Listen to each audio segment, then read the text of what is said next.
নবী করিম সাল্লাল্লাহু আলাইহি সাল্লাম বিড়াল সম্পর্কে বলেছেন, ফাইন্নাহা মিনাত তাওয়াফিনা আলাইকুমাত তাওয়াফাত, বিড়াল তোমাদের বাসাবাড়িতেই থাকে, এইজন্য তার ঝুঁটাকে তিনি হারাম করেন নাই।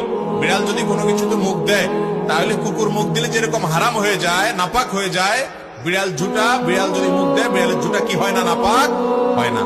এই জন্য বিড়াল পালা জায়েজ আছে।